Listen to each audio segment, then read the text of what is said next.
வாழ்க வளமுடன். நம்ம இப்போ வந்து வான் சிறப்புங்கிறது 2வது 10 திருக்குறள், அதாவது திருவள்ளுவர் வந்து என்ன பண்ணியிருக்காருன்னா 10 10 பிரித்து கொடுத்துருக்கிறாரு. ஃபஸ்ட்டு கடவுள் வாழ்த்து 10 திருக்குறள்னு பார்த்துட்டோம், பொருளும் பார்த்துட்டோம். அடுத்தது வான் சிறப்புங்கிற தலைப்பில் 2வது திருக்குறளாகிய துப்பார்க்கு துப்பாய துப்பாக்கி துப்பார்க்கு துப்பாய தூவும் மழை. அதாவது துப்பார்க்கு அப்படின்னா உண்பவர்களுக்கு, அதாவது துப்பார்க்கு அப்படின்னா உண்பவர்களுக்கு உணவாக மாறி வருவது மழை.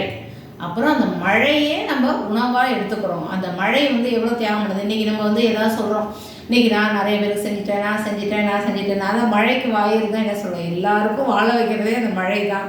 அதனால் வந்து நம்மளாம் ஒரு சின்ன ஒரு துகள் தான், மண் துகள்ங்கிற மாதிரி தான் அது மாதிரி மழை வந்து எவ்வளோ பெரிய சிறப்பான வான் சிறப்பு அப்படி சிறப்பாக சொல்லும் போதே பாருங்கள், டைட்டிலே பாருங்கள், வான் சிறப்பு அப்படின்னு தான் சொல்லியிருக்காரு திருவள்ளுவர். அதாவது மழை இல்லைன்னா ஒன்றுமே இல்லை, நான் சொல்கிறதுக்கு வேலையே இல்லைங்கிற மாதிரி சொல்லி வச்சுருக்காங்க.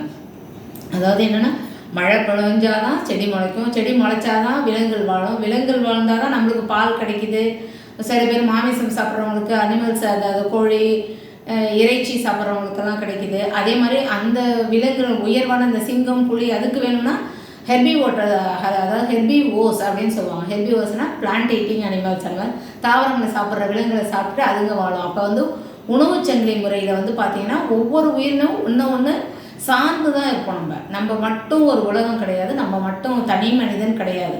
அதாவது ஒவ்வொன்றுமே ஒன்று சார்ந்து தான் வாழ முடியும் அப்படிங்கிறத, அந்த மழை இருந்தால் மட்டும்தான் அதுவும் நடக்குங்கிறத அழகாக அந்த 2 லைனில் சொல்லி கொடுத்துருக்கிறாரு. மேலே 4 வார்த்தைகள், கீழே 3 வார்த்தைகள் தான். அந்த 7 வரியில் 7 வார்த்தைகளில் எவ்வளோ அழகாக சொல்லி கொடுத்துருக்குறாரு பாருங்கள். நம்ம உண்மையிலே தமிழர்களாக இருக்கும்போது நம்ம என்ன பண்ணணும், நம்ம குழந்தைங்களுக்கு, நம்ம சொந்தக்காரங்களுக்கு, தெரியாதவங்களுக்கு ஒவ்வொரு திருக்குறளை சொல்லி, சும்மா எவ்வளவோ கதை பேசுகிறோம், அந்த மாதிரி நினச்சிக்கிட்டு சின்னதாக ஒரு திருக்குறளை சொல்லி ஒரு விளக்கம் சொல்லலாம். இதெல்லாம் சொன்னால் சிரிப்பாங்க தான், இல்லைன்னு சொல்லலை.